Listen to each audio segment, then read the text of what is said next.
Yeah, not to mention she tried to take your stuff. This is Good Morning Liberty. In my kid's bed. Well, what is up, all of our liberty-loving friends? This is another fantastic episode of Good Morning Liberty. My name is Nate Thurston. Across from me is Mr. Charles Chuck Thompson on a beautiful Thursday morning here in Nashville, Tennessee. What's up, Chuck? What a beautiful day. Beautiful. Is it?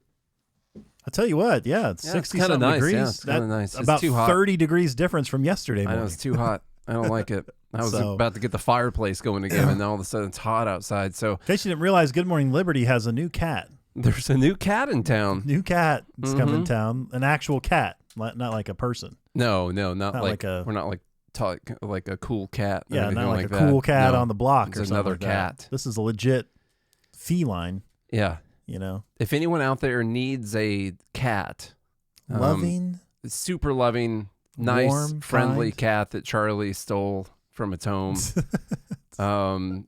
then let us know. If you're a good cat owner, maybe you need this nice, precious, purring, Mm-hmm. sits in your lap, rubs its face on your face, cat. Yeah. Even if it just met you. I know It's some just good super friendly. cat people up north, Kevin and Andrea. Yeah, they need a cat. Yeah, they need another one. You need a friendly cat. Okay, anyhow, that's our public service announcement. Remember to have your pets spayed and neutered as well to help keep the animal population down.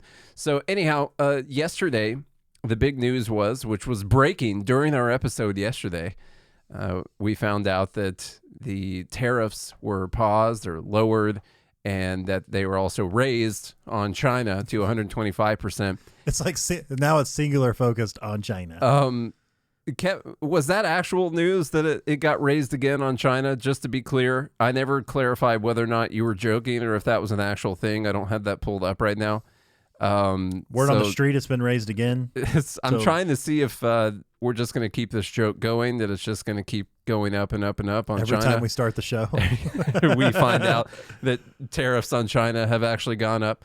So anyhow, let us know if that's a real thing. But regardless, last time I checked, it was 125% on China.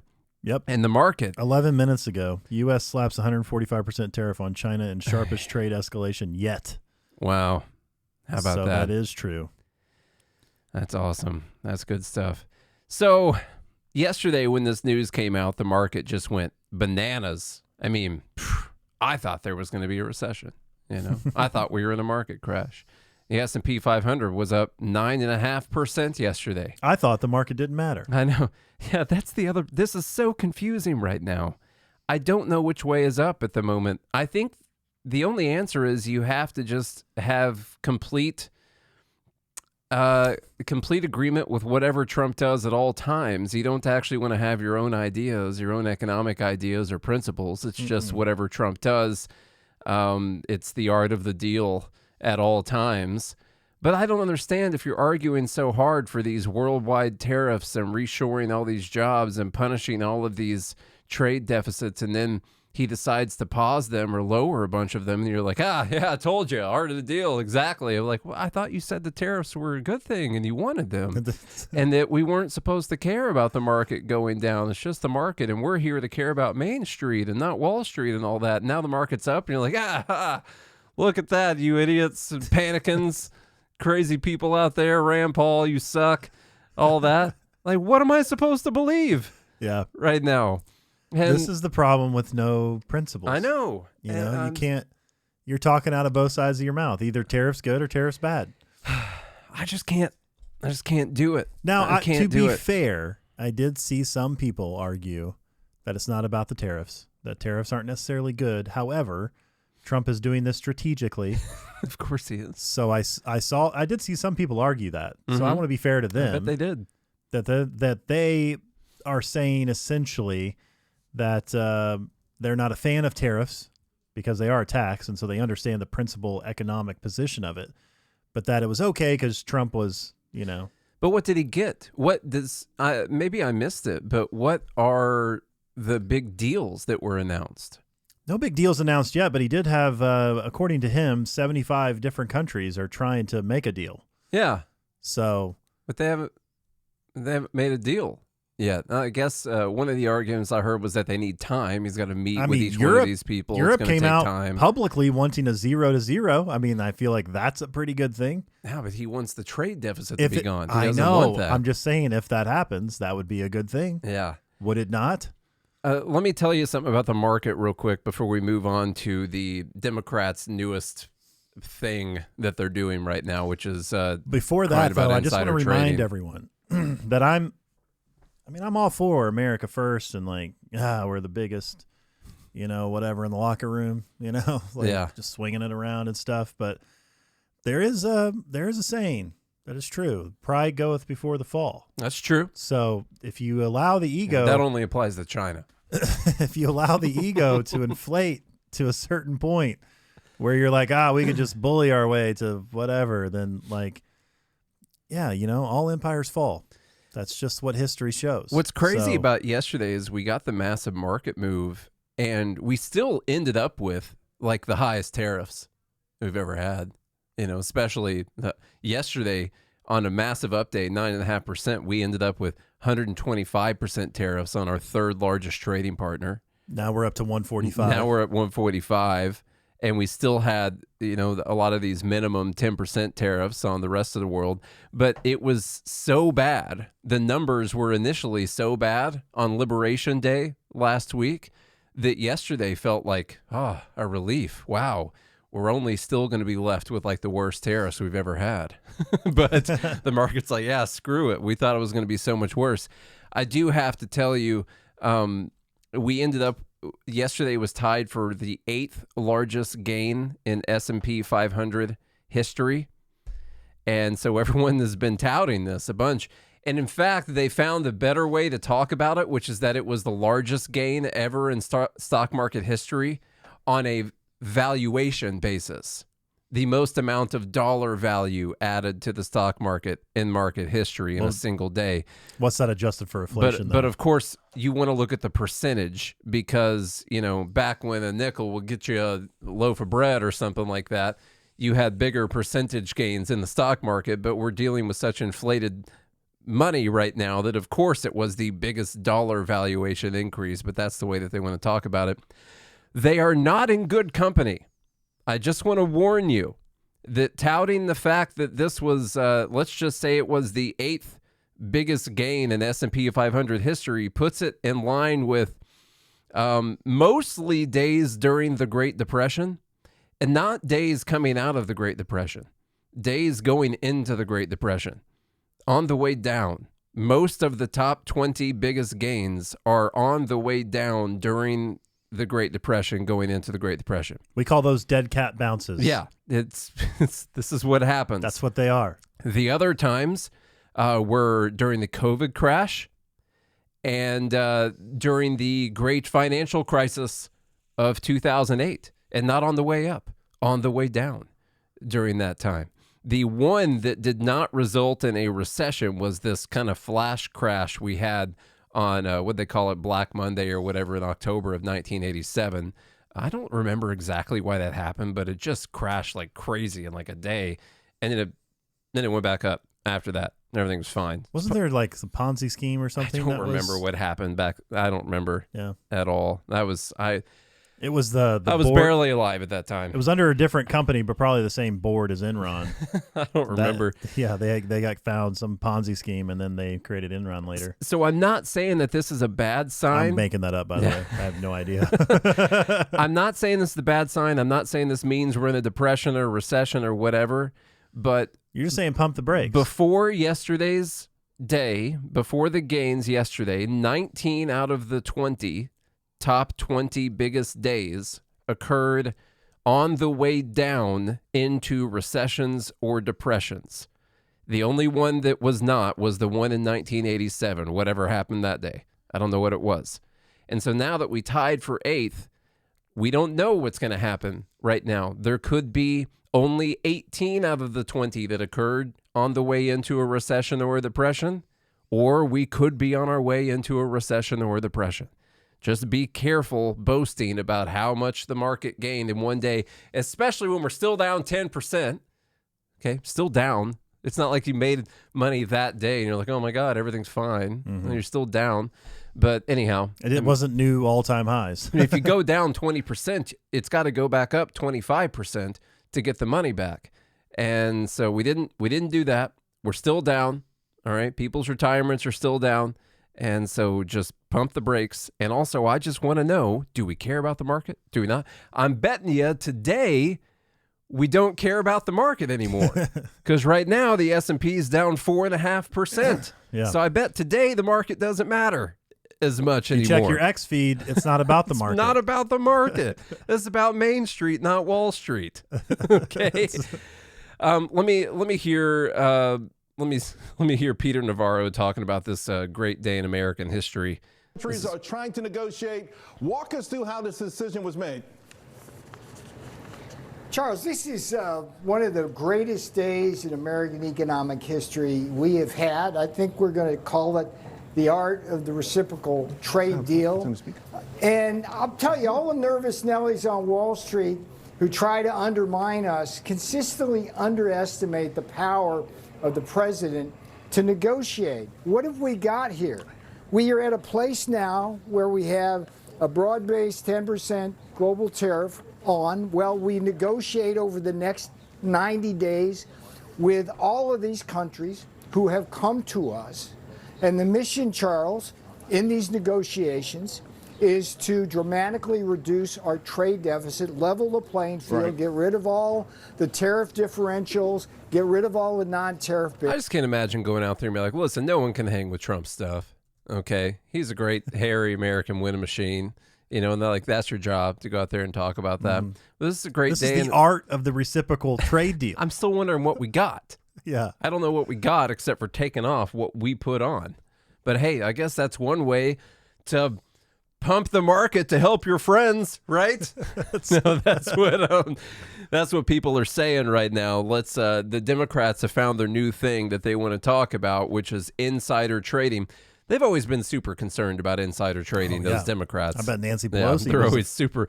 I wonder if she said microphone. anything about it. I bet she hasn't said a word, actually. We need to look at her X feed and see if she said anything. Let's see. AOC says, any member of Congress who purchased stocks in the last 48 hours should probably disclose that now. I've been hearing some interesting chatter on the floor. Disclosure deadline is May 15th. We're about to learn a few things. It's time to ban insider trading in Congress. They'll disclose on May 15th. So, just so you know, just the fact that someone placed a trade doesn't mean anything. I just happened to buy stocks over the last couple days because it came down to some good price levels. So I don't know. The call volumes might spiking minutes before the 90-day trip. That was my next portion. NASDAQ call volume spiked minutes before the 90-day tariff pause was announced. Now, I would need to look at other days and see if there are random spikes of that many percent that occur just beforehand. Yeah. I'm not sure how often that happens. I haven't looked at that detailed information quite as much anymore. Now, Trump did post out on his Truth Social, this is a great time to buy. Is that financial advice? DJT. And it was like just before the announcements were made. I mean, he let us know. He tried to let everyone know. Oh. You know? Now, what I wonder is, I do wonder if they're going to catch some people on this. I'm not saying they are. And I think it's hilarious that this is what Democrats want to pivot to right now. Like, you go back on some of the tariffs, the market recovers by roughly half, and all of a sudden you're not worried about that anymore. Now it's the insider trading that you're worried about happening. So it's a really great pivot for them to make. But for him to say this is a great time to buy, you could say, well, he's just being nice and letting people know. Maybe that's what he's doing. Some people have gone so far as to say that he was telling people to buy Truth Social stock because he said, this is a great time to buy DJT. Now, he didn't put $ DJT, so that's not like officially tagging a stock ticker symbol for people to go buy. But he did say, this is a great time to buy, exclamation point, exclamation point, exclamation point, DJT. And some people are saying, well, he told people to buy his stock a few minutes beforehand.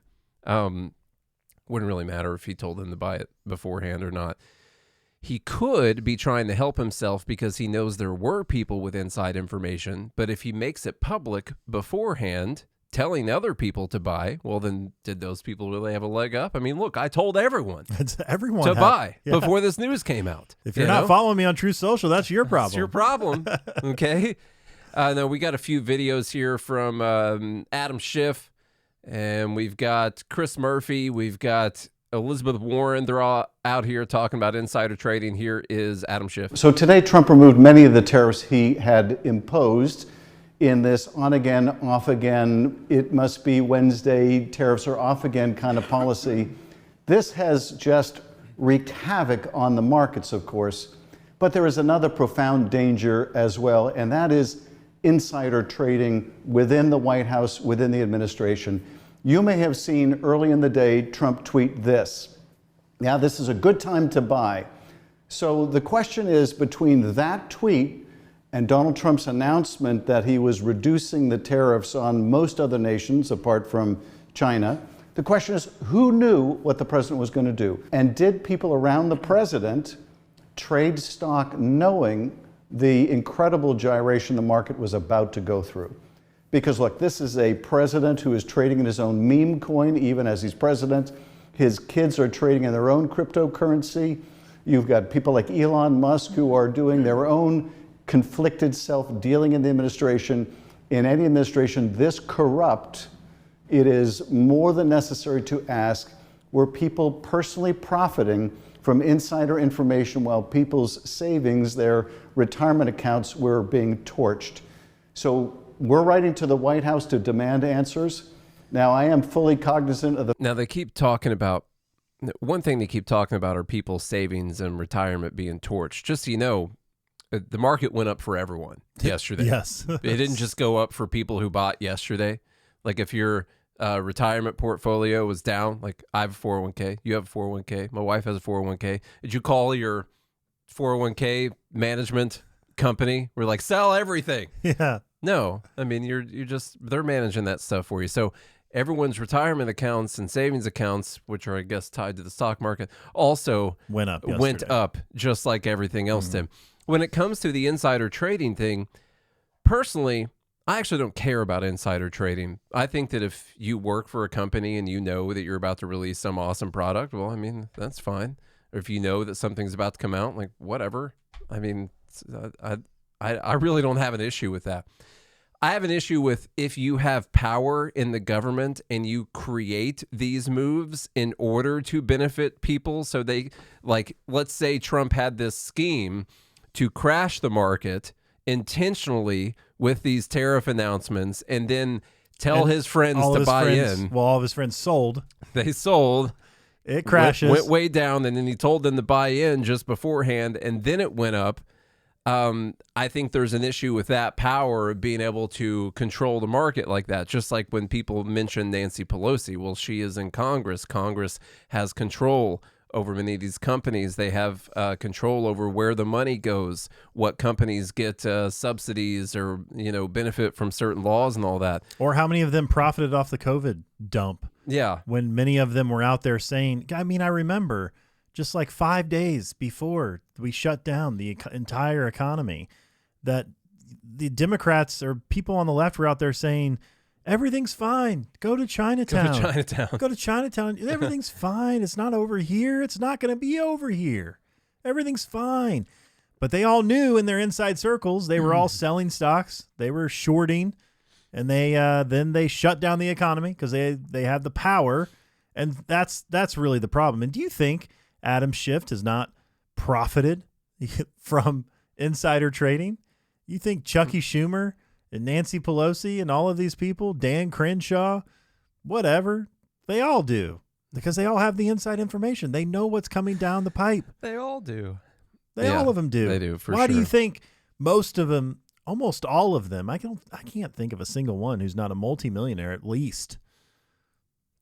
No, I mean, most of them are on their $174,000 a year salary. I was looking at our time. I know we have like 10 minutes left right now. So No, that's true, yeah. I had a couple other videos, but I did want to read through some of what Rand Paul posted an op-ed in National Review today. Here's his post about it. He says, rule by one person is contrary to everything our country was founded upon. In fact, the founders were so mortified about the taxation power that the Constitution grants that power to the people's representatives in Congress. And I went to his piece, and there's one part I want to make sure I make it down to. It's really good. How far away is that? It's not too bad. Rand Paul says, taxation without representation is tyranny. Now, before I go through some of this, I just want to let you know, maybe you agree with tariffs, maybe you hate China, maybe you hate maybe you think that we need to bring manufacturing back to the U.S., but what about the conversation of should a president have the unilateral authority to impose taxes on Americans and on imports from like 100-something countries around the world and essentially raise prices for everyone just by, signing his name to something? Like, I've been against that for a long time, whether it's regulations or honestly, whether even if it's taxes from Congress, but and whether it's tariffs as well. And the founding fathers actually were fine with tariffs. In fact, that's one of the ways that they planned on raising money for the Treasury was with tariffs, but enacted by Congress. That's how they did the tariffs. And so you can make the argument, well, the founding fathers were fine with tariffs, enacted by Congress. That's an important part. We're talking about an emergency authority that Trump is using that the president was given back in the 70s, I believe. And that's what's getting used. Most of our emergency authorities that were given to the president in the last 100 years are things that should be gotten rid of. And most of us would agree with that unless you, for some reason, really, really, really, really, really like these tariffs. And then you're like, oh, yeah, the president should have emergency authorities. That's great. Just be honest with yourself. Yeah, because Congress has abdicated their duty and given it to the president, as they should not have. He says taxation without representation is tyranny. The Massachusetts legislator James Otis is credited with popularizing the rallying cry of patriots in the days, weeks, and years leading up to the American Revolution. Our founding fathers believed so strongly in the principle of no taxation without representation that they embedded it in our Constitution, which does not allow any one man or woman to raise taxes. Are you? Definitely not. Yeah, I see that. Are they I jumping? don't know what's going on. I don't know if it's the website or the monitor or what's going on. It's kind of freaking me out a little bit. Did you think there was something wrong with your brain? No, I just, they're jumping. Anyhow. They're excited. Yet, despite that constitutional prohibition, the president has ordered Americans to pay higher taxes in the form of tariffs without the consent of Congress. Our founders would be appalled at the tax levy without a vote of their representatives. Americans who fought at the Battle of Lexington and Concord, the militiamen who stood in resistance to the British crown, were the heirs and defenders of what used to be called the rights of Englishmen. Central to those rights, a principle considered essential to a free people, was the idea that no one should have taxes imposed on them without their consent. Well, guess what? I also don't consent to the other taxes, Rand. Yeah. Okay, just because some of my neighbors consented to them does not mean that I consented to them. But whatever, he probably agrees with that as well. Even at the time of our founding, this principle was considered an ancient right. It's enshrined in the Magna Carta that taxation should be imposed after obtaining the common counsel of the kingdom. Even in the 13th century, the people were chafing at the idea that one man, the king, would be allowed to determine the taxes for the land. In the century before our revolution, the English fought a civil war, disputing the power of King Charles I to raise taxes without the consent of Parliament. And to this very day in America, the debate rages over whether one man, the president, can levy taxes without the consent of Congress. Rule by one person is contrary to everything our country was founded upon. In fact, the founders were so mortified about the taxation power. We read that earlier. Let me get to the part I wanted to make sure we read right here. This argument is not a partisan one or even a personal one. I voted for and support President Trump. I also voted for and support things that President Trump does if they're good. But I do not support the rule of one person. If the principles of 1776 still mean something, all voters, regardless of party, should unite against emergency rule.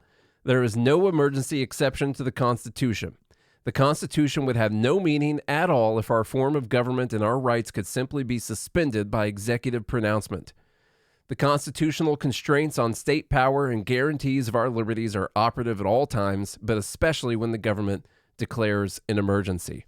I really like that paragraph right there, so I wanted to make sure we read it. Yeah, and there's a lot to say that this is also why they embedded the embedded war in Congress as well, because that, you know, Thomas Jefferson spoke at length, and so did James Madison. They spoke at length that tyranny resides in perpetual warfare, because then it gives the executive emergency powers. And we don't want to give the executive emergency powers unless it's absolutely necessary. James Madison also said, sorry, I was looking for that quote while you were talking.